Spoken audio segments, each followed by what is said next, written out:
Hi there, just a little update video really. It's kind of the end of the summer holidays for me. I'm going back the day after tomorrow, and I'm acutely aware that me and Chris didn't really get anything to you this summer. We've just been very busy. Chris has moved out of his house and then moved back in, so I've only managed to bump into him a few times really. So Catcher in the Rye, it's still on the cards if we ever get around to it, and I'd really like to do it, so hopefully when things settle down a bit we'll have that done. So on the note of getting back to school, I finally got around to reading some of the books. I've been working a lot, so I've been busy too. I'm just too tired to concentrate a lot of the time. But I've had a big reading list, and I've got through some of them, and I've started some others. So I'll show you what I've read. Sylvia Plath Belgium, I mentioned I was reading this. I would like to do a whole video on this at some point, but I'll give you a few thoughts right now. It wasn't what I was expecting at all. I think you can tell that Sylvia Plath is probably someone more comfortable in poetry from the way it's written, and so sometimes maybe it isn't quite as satisfying as it could be, but it's definitely a really interesting book, and so a lot of people I would recommend it to, and some people I would say this book isn't for you. So usually I say everybody should read this book, but I think maybe this isn't one of those books, but it's definitely interesting and not as depressing as I was expecting.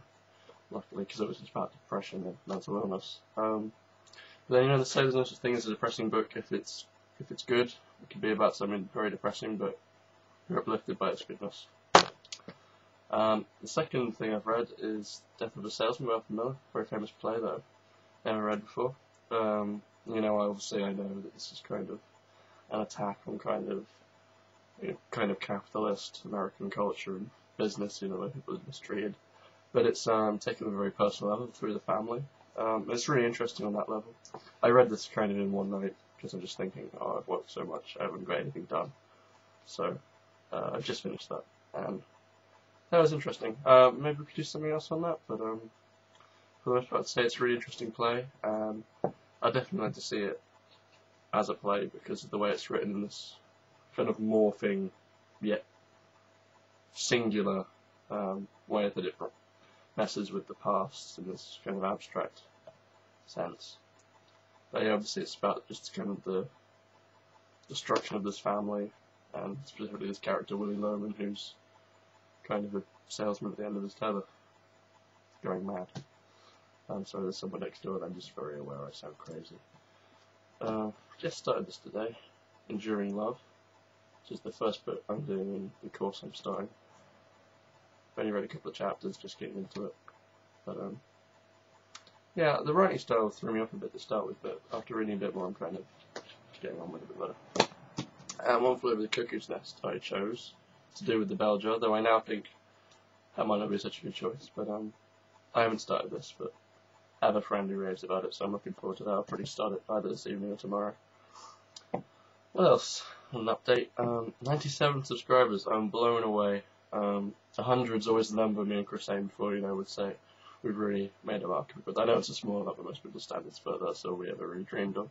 So I wouldn't normally say this, but if you want to recommend this to one of your friends, 100 will make us so happy, and anything more would be phenomenal. So thanks to everyone who subscribed, and sorry we can't keep it so regular, but we're trying our best. We should probably get more done, if anything, this year. Certainly I will, because I'm just going to be mainly reading and writing at school, so I'll have a lot of books to talk about in depth, and if anything, it will help me with my studies, and maybe help someone else with their studies, I don't know. The next thing, I put up that video about for Alan Moore. I did a few, found that strange. So obviously, part 2 of that, which I meant to do, I actually have a little to-do list which said to do part 2 of that, but I've done this instead to get a more kind of general update video. Part 2 is going to be a review of Watchmen. I'm sure you might have seen that coming. I haven't read V for Vendetta yet, but I've read Watchmen, and there's a lot to say about it, so when I have a few minutes, I would love to talk about that. And hopefully Chris will read it one day, we could do it together possibly, but chances are I'll do it sooner rather than later, and you can see my thoughts on that.